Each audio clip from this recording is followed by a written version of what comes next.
In this movie, we'll be working on the file corwig_coda.psd. Go ahead and open that one up. I have to go to full screen view mode. Spacebar to position the image near the top part of the screen.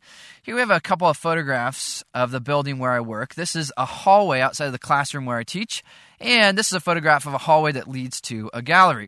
What I wanted to do here was somehow combine these two images. And one of the things that you can do is use color to combine content. In this case, the images are pretty different. Yet I was fascinated with this whole deal with line and shape and form and the way that this building has been put together. Yet the images aren't very connected. So in our last movie, what we did is we warmed an image with some sepia toning. What I want to do in this movie is connect these two images with some cooling by adding some blue tones to the images. And one of the things I hope you'll see is by adding this color tone, it's actually going to increase the overall impact of the image. What we're going to do is go to our adjustment layer icon, choose color balance because that's a pretty easy way to go, and increase the cyan and then increase the blues. We're going to crank these up. We're working on the midtones here.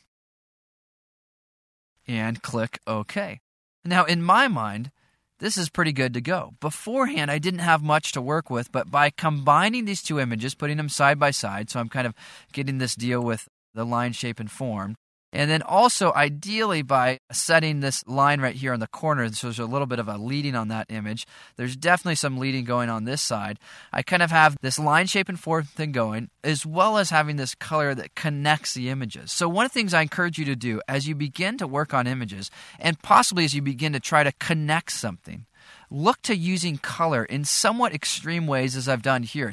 Typically, I'm not comfortable with adding this much of a color shift because it becomes really dominant. And I don't want the viewer to think, okay, gosh, Photoshop added some blue. I want them to think about the content of the image. Yet there are times when color can actually help bring out the content of the image.